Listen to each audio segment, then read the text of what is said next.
Orgasmic enlightenment, where the sexual and spiritual come together. I'm Kim Anami, and I'm a holistic sex and relationship coach and a vaginal weightlifter. In this show, we explore all things intimate. I believe that our sexual energy is life force, creative energy, and we can use it to shape our worlds, strengthen our relationships, and self-actualize.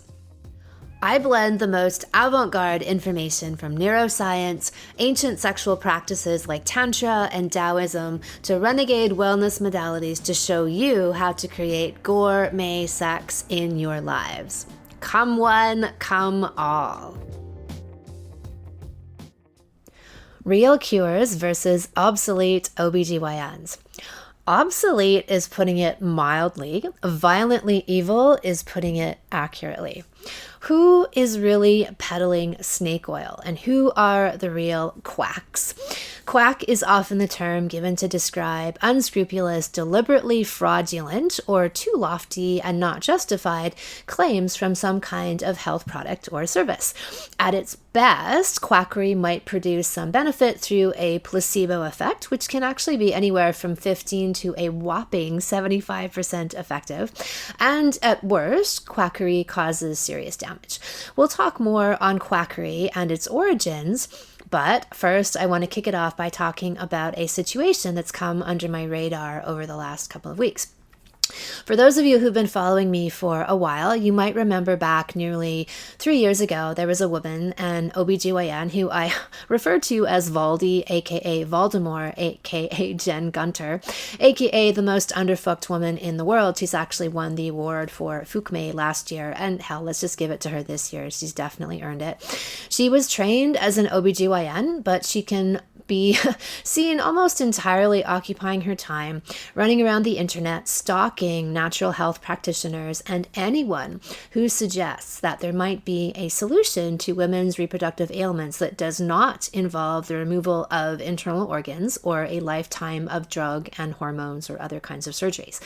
One of the people she most has the hots for, seriously seems to want to fuck so badly, is Gwyneth Paltrow. She has a crazy hard-on for goop.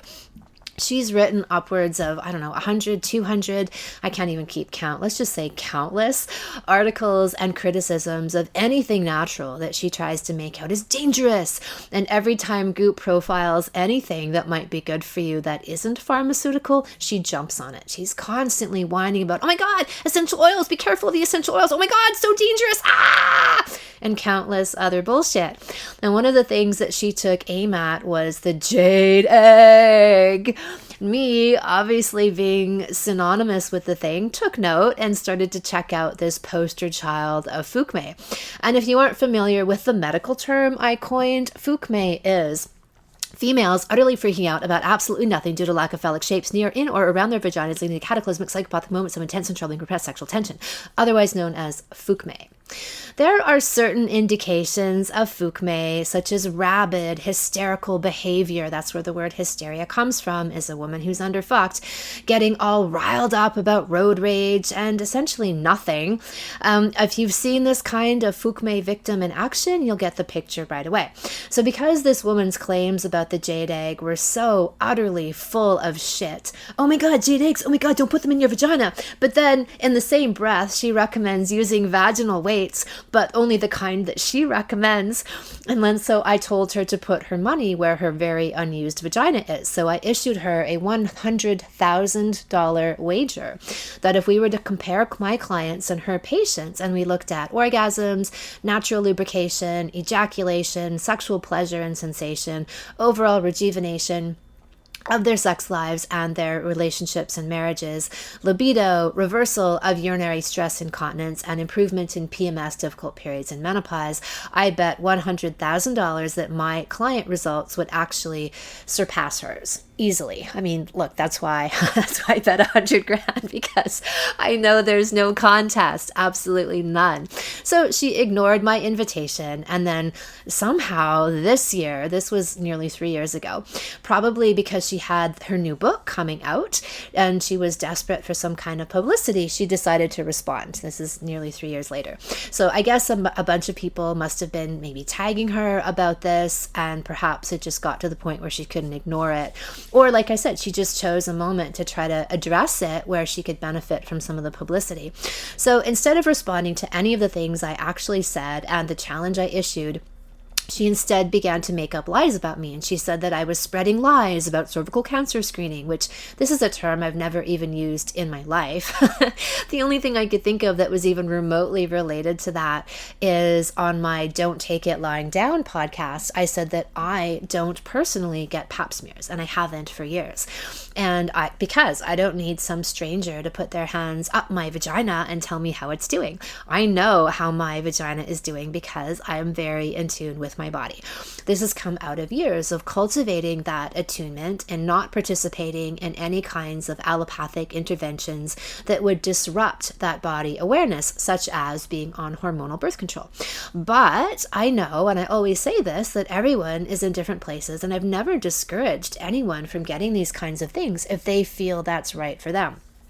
What I have done is suggest that if you do want to have these kind of tests, then consider having them done by midwives or naturopaths who are totally equipped to do them, rather than OBGYNs, because then if there are some kind of issues, you can be offered some alternative holistic solutions rather than the drastic violent ones that you'll typically get from an OBGYN. When I did these kinds of exams in the distant past, I remember them as being really rough and gruff and honestly kind of traumatic. I do not recall anyone ever being that disrespectful and rough to my internal anatomy ever in my entire sexual history. And that was the kind of experiences I had with people in this profession. So, not going that route, I can take care of myself. So I guess it's about 2 weeks now, an author, journalist, and medical researcher / reporter, Jennifer Block, who has written a couple of amazing books. One is called Pushed, which is all about the growing obstetric violence that is out there, incredibly well written and researched. And the other one is called Everything Below the Waist, which came out last year. And it's about the current state of pharmaceutical whoredom, which WHORE dumb, in the allopathic world related to women. We'll get more on what I mean by that. Not at all an unjustified statement. Meaning she talks about the sad, corrupt, and utterly damaging state of OBGYN atrocities that are going on in the world today. So on November the 26th, 2019, Scientific American published an op-ed piece Jennifer Block wrote called Doctors Are Not Gods, with the subtitle Go Forth, Self-Healers. In the piece, Block writes about how the OBGYN and allopathic community, in it there is this great disdain for women taking their health into their own hands. And she writes about how women are at best dismissed or ignored or told that their pain is just in their head. And they're imagining things when they talk about their symptoms to the supposed healthcare professionals. And then at worst, they end up damaged for life, as we'll talk about shortly. So when women are unsatisfied with the utter lack of results, information, understanding that they get from OBGYNs or allopathic medicine, they start looking elsewhere. Why wouldn't they? I mean, in the article, she calls out this Jen Gunter / Voldemort person on the fact that instead of taking real aim at her own profession, which is causing harm all over the place, she's taking imaginary, really for distraction, aim at things like vaginal steaming or jade eggs, things that have never caused harm and simply cannot cause harm. To imply that they would or could is ludicrous. This has far less to do with fact or protecting women than it does with a burgeoning wellness industry to the tune of billions. Worldwide, the holistic health industry is expected to reach $196 billion by 2025. So clearly, someone is losing market share in all of this. Enter Gunter Voldemort, the epitome of evil and vitriol. she goes out there rapidly attacking things like the jade egg, vaginal steaming. As I said, essential oils was one I saw. I couldn't believe it. Oh my God, essential oils. Oh my God, lavender oil. Oh my God. It's so irresponsible to talk about these things. Meanwhile, this is the same person, like I said, who recommends that women use vaginal weights. But I guess that she and most people don't really understand vaginas, so I will explain it to you. Jade eggs are vaginal weights. They just don't happen to be her product. And they happen to be accompanied by this whole holistic healing ethos of women doing it for themselves rather than having to get this, being taken under the total control and care out of these allopathic whores. So there are plenty of people out there who are paid pharmaceutical trolls. This is their job, to be a troll, to try and retrieve the business that they are losing to the natural health world. So they go out there and they try to discredit anything natural to get people to not try them because, as I said, this is a multi-billion-dollar industry now because people are so disenchanted with going to a doctor and A, being patronized, B, not being listened to, C, not getting any kind of healing. Band-aids are not healing. The two main OBGYN go-tos are, one, putting women on hormones from birth control to perimenopausal to menopausal hormones, or basically their entire life, right? So as soon as you become eligible at the reproductive age of, let's say, 14, all the way into the end of your life as 85, they're telling you that you need to be on false hormones, that you can't live without them, essentially, that you have to take them. And this is ridiculous. It's basically saying that the whole human body is so faulty that we have to keep on interfering with it, which they apply to every reproductive issue with women, and especially birth. Women just could not possibly birth their own babies. They have to be pried out of them by a doctor. And then the second OBGYN go-to is taking out internal organs. So they do not ever actually heal people. If you think I'm wrong, prove it. Show me something. Maybe there's a place where they do. But, if somebody has, let's say, a broken arm and your solution is to cut off their arm, you can't really say that you healed them. You just kind of removed the problem, but that's not healing. That's just a crazy, fucked up way of avoiding the problem and not healing it. So one of the major things that the jade egg treats and very quickly reverses, and I've seen this happen within 1 week, is urinary incontinence. And upwards of 60% of women have urinary incontinence. That means that they involuntarily release urine if they sneeze or they cough or they laugh. Some women, many women actually, cannot even go for a run or jump on the trampoline with their children because they're worried about peeing their pants, and they have to end up wearing these pads and diapers. And in a sick twist, I've seen these ads on Instagram for this product, like a female diaper product, basically. So again, instead of actually treating the problem that's pretty easy to treat, especially with urinary incontinence, it's easier to prevent pelvic organ prolapse than to treat it, but it is totally still treatable by natural methods. Why not? Why would you not go to the source? Because once a person is healed, they're no longer a patient and no longer a source of income. Why else would you then prevent someone from actually being totally healed from these ailments? So the OBGYN recommendation for urinary incontinence and pelvic organ prolapse, and I can barely say this without laughing, except that it's less comical than, say, something out of a fucking horror film or some kind of medieval science experiment. It is to sew a plastic mesh into the vagina and the abdomen. Yes, you heard me, a plastic mesh to hold the organs in place. As I said, this is so absurd that I'm half laughing, except that thousands and thousands of women have been permanently damaged by this procedure because they trusted that their OBGYN knew what they were talking about. This is beyond idiocy. So unlike a little jade egg, which is a totally innocent little non-porous sterile stone that actually works to strengthen the pelvic floor muscles so they can do what they are meant to do, which is support the internal organs, this foolhardy idea uses mesh that decomposes and lodges itself into vaginal tissues forever. It's even impossible to fucking remove it. So let's talk for a moment about this OBGYN go-to, this pelvic mesh thing that is now the cause of thousands of class action lawsuits around the world. Not only is this product absolutely fucking useless, it has permanently destroyed the lives and vaginas of countless women. There are women out there who cannot even sit down because the pain is so constant and excruciating. So I'm going to read you some excerpts from a recent Guardian article, fresh off the victory verdict of a class action lawsuit that was filed in Australia against Johnson & Johnson, the makers of this vaginal mesh. The whole thing reads like a Monty Python film, and if Monty Python is before your time, these are a series of movies about a bunch of stupid people running around pretending they know something, when really they're just a bunch of stupid people running around who know nothing. This is a comedy of constant fuck-ups, except in this case, it's just tragedy and evil. And I don't use this word lightly or even hyperbolically, because what other word do you have for it when people deliberately inflict harm on other people?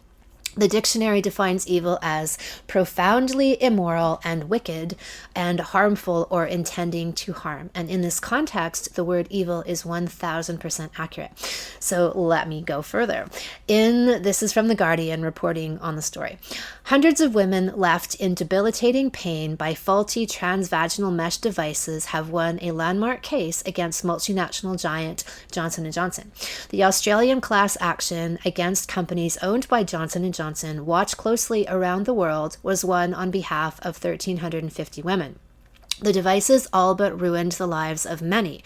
Women have been left in severe, debilitating, and chronic pain and often unable to have intercourse. The vast majority have also suffered a significant psychological toll. So here's an aside. There was another article that I read about men having intercourse with their female partners and their penises rubbing, getting cut by some kind of sharp device, thing in the vagina. And there are pieces of this wire mesh that is coming, or wire plastic, whatever it is, hard plastic, coming out of the vaginal canal and scratching their fucking penises. So, and then, okay, let me continue. So this is continuing on from The Guardian.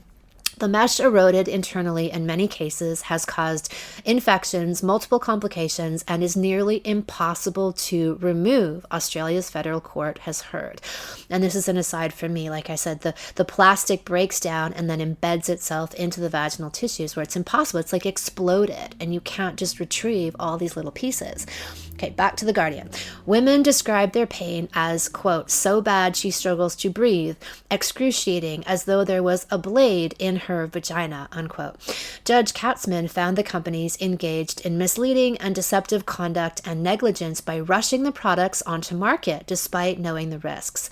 Ethicon, an aim of Johnson & Johnson, conducted, she said, no adequate clinical trials on the devices before taking them to market. When the devices began to receive complaints from doctors and patients, it failed to properly investigate. Katzman said in some cases they were ignored altogether. When patients complained of pain, they were frequently disbelieved. The trial began hearing astonishing evidence about the multinationals' attempts to stop regulators raising concerns about the product.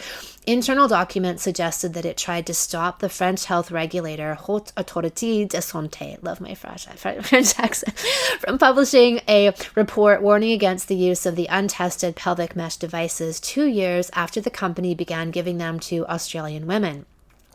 Meeting minutes described in court show Ethicon, Johnson & Johnson's product development arm, feared the report could, quote, have a major impact on our business if made public, unquote. It said work was needed to, quote, stop the publication of the report, unquote.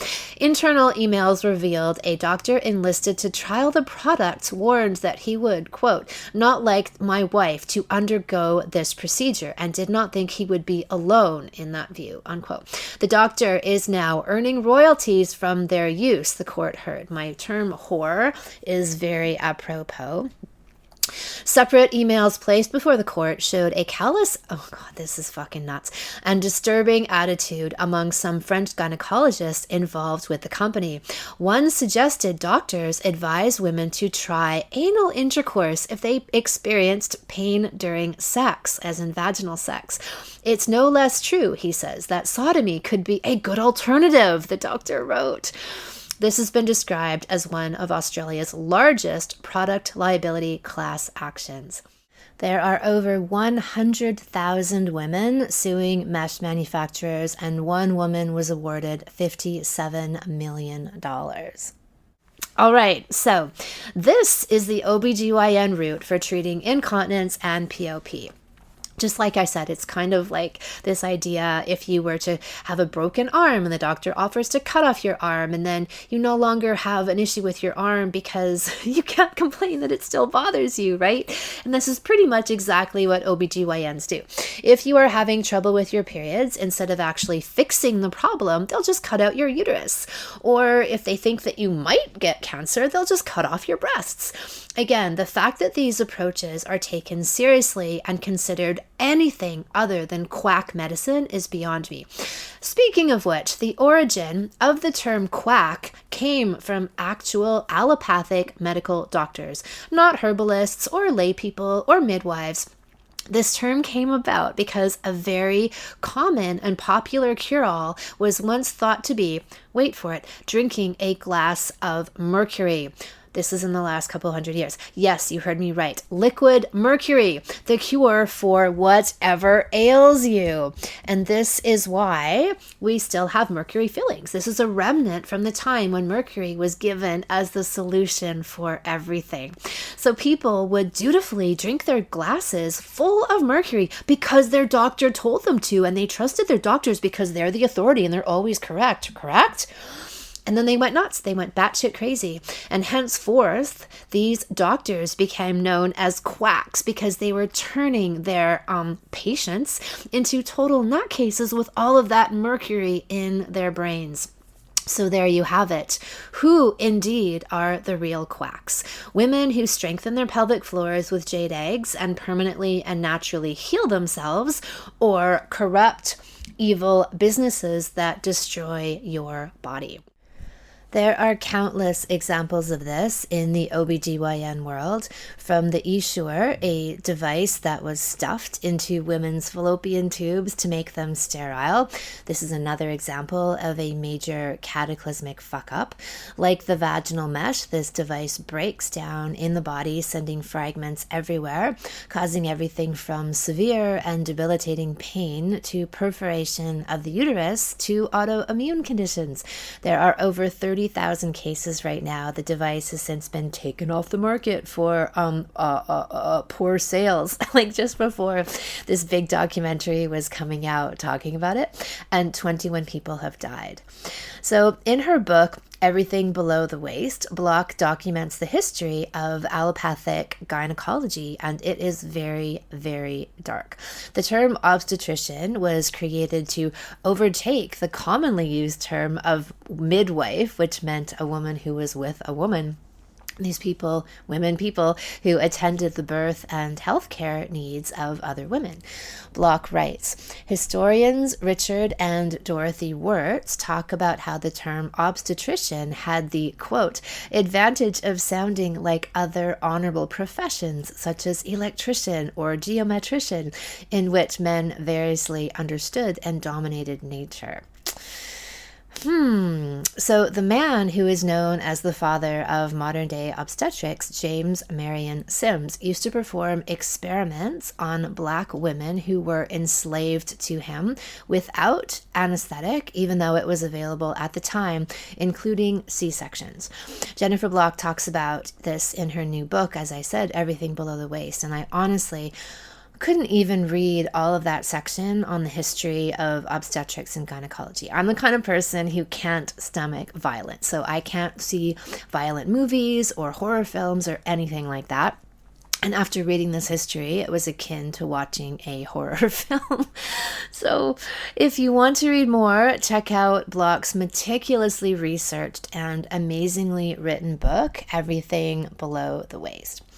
So anyway, when Voldemort saw this article in Scientific American that actually called her out on essentially being, the nicest way to put this is a bully, and with all of that actual and not fabricated atrocities that are committed by OBGYNs on a daily basis, The question was, why not turn the lens on your own profession rather than making up these distractions, essential oils, to keep the focus off of this sinister aim and these useless and life-threatening procedures that are the mainstay of this person's own sordid profession.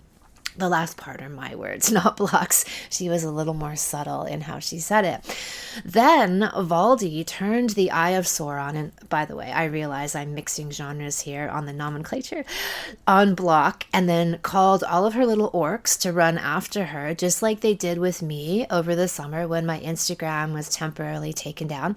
They trolled and insulted Block and anyone who took a stand with her, all yelling, "Science! Science!" at the tops of their lungs. Yet, let's be clear, are we talking about the same science that got the vaginal mesh on the market? Or the same science that got the Essure on the market? Or is this the same science that involves OBGYNs receiving financial commissions to go along with the consensus decision-making process and knowingly sell women products that they totally understand to be dangerous? But hey, money talks, or rather makes one stay silent. Or wait, no, is this the same science that used to hang women upside down and brand their uteruses with a hot branding iron in order to scare them back into place? Is that the same science that you're talking about? I guess because Scientific American caved from the pressure, or they just got scared of the orc attack and they took her piece down. They took it down because I think they were worried that the scientific community, whatever the fuck that means anymore, or people who they perhaps rely on as allies, were offended. And they didn't give Block an opportunity to correct anything. If there was an argument that anything in the piece could have used a correction or was factually inaccurate, even though nothing was, they could have contacted her as the writer to correct it. But they didn't. They just took it down, which is pretty unusual in a normal situation. If there is ever some kind of factual inaccuracy, you would just correct it, no problem. You see that all the time in papers or articles on the web, and but they didn't do that. So now there's actually a petition to get this piece back up again, and I'll put a link to that up on my website. And I'll also post a link to the original article that was taken down by Scientific American. So it's apparently very, very threatening for women to be taking their health into their own hands, because then they will not be reliant on the system. You will not be reliant on an outside authority to tell you the truth about your own body, or not even the truth, we'll say falsehoods, because a lot, as you've seen, of this is ripe with error, with corruption, with this disgusting motivation to simply make money off of women's misfortune and to create misfortune if it isn't there to begin with. And part of this, the thing that happens in these situations is like women go in, they get some kind of device that malfunctions, and then they have to go for another surgery and another surgery and another surgery. I've read accounts of women having multiple, 20 surgeries to try to fix the original issue, and all along the way they get told things like, oh no, it's not the device, it must be literally, these are quotes, it must just be your age, you're going through that stage of your life, we'll just take out your uterus, all of this. So this is why, when I was looking around at this, because there was quite a raging argument, Twitter war, I guess, going on in the wake of this article being taken down and all of these orcs, going to work. And, the thing that women would repeatedly talk about is how they would go to their care provider, their allopathic care provider, their OBGYN, and be dismissed. Oh, it's all in your head. That's not possible. This device is totally safe. There's nothing wrong with this, nothing wrong with you. And they are left feeling shut down, ignored, and patronized. And so, of course, women are going to start looking for alternatives. Of course they are. And that was the point of this article that Block wrote, is that if women are not getting their health needs met, why wouldn't they search for ways that they could? If they're not getting answers, cures, why wouldn't they start looking for them in other places? And that's the role that people like me, people who offer an alternative that's nonviolent, that's more definitely about prevention, but also about cure. We can actually cure a number of these conditions. And so that's the crux of my work. And when I talk about this concept of not necessarily being reliant on an outside authority to tell you the truth about your own body, I say this with the realization that, as I've said earlier, that I've been doing a lot of my own personal work over the past 30 years, and I'm very in tune with my body. Like, I know if I've eaten something that's not good for me, I'll feel it right away. If I walk into a room and there's toxins in the room, I can smell it. I'm very clean. My system is very clean, and so it's very sensitized.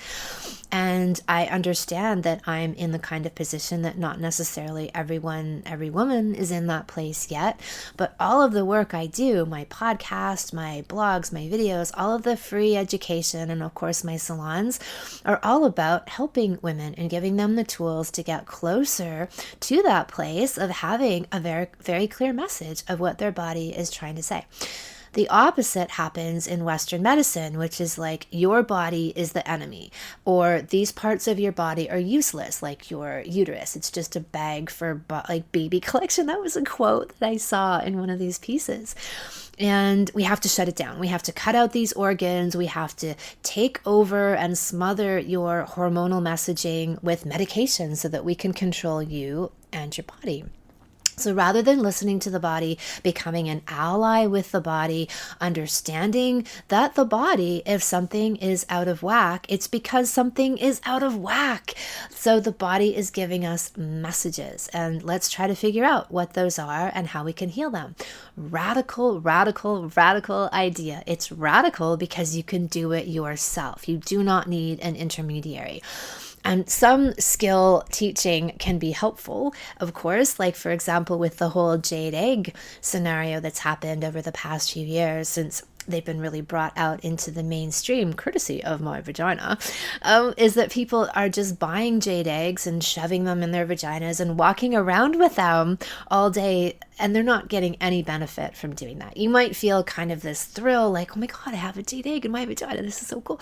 But it's not doing anything to actually help you build muscular strength and tone that pelvic floor and increase sentience, pleasure, sensation within the vagina. So you're definitely not being harmed, although I would question like having the egg up there, smushing these tissues around for like that length of time. People who think they ought to sleep with the egg, I wouldn't recommend that at all.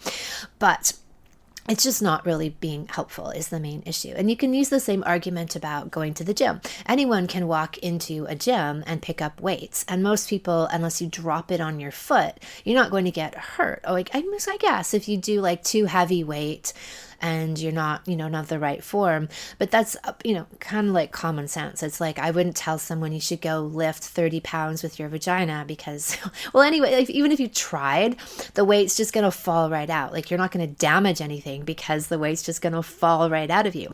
But back to the weightlifting in general, if you do not understand sets and reps and rests and plateaus and how to eat to maximize fat loss and muscle growth, you aren't going to see results.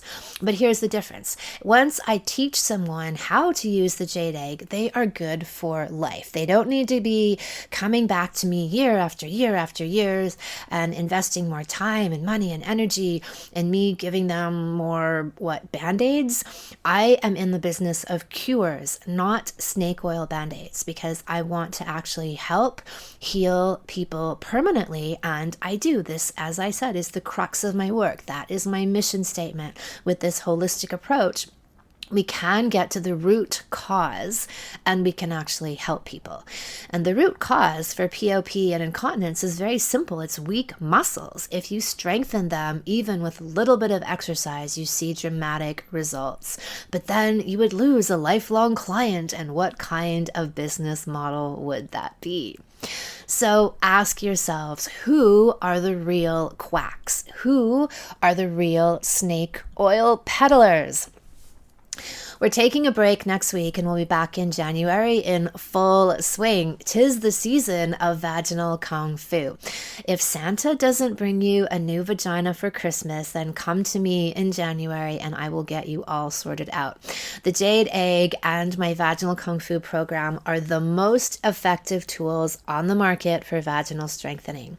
The real science, not the hoard out, bought and paid for version, says so. The only side effects of the Jade Eggs are multiple orgasms, vaginal orgasms, ejaculatory orgasms, increased lubrication, increased libido, an easier childbirth and faster recovery, ecstatic pleasure and sensation, boosted self-confidence, the reversal of urinary incontinence, easier periods, PMS, and menopause, and super bonus, an intact vagina and reproductive organs. Vaginal Kung Fu starts in January. Are you in? New year, new vagina. You can sign up for the free video preview series that comes with exercises you can try tonight. Go to kimonami.com, vaginal kung fu. Thank you so much for listening. If you haven't already, subscribe and also leave a review. And send someone else the gift of a healthy libido and an off-the-charts love life by sharing this episode with them. We'll be back next week, and in the meantime, many happy orgasms.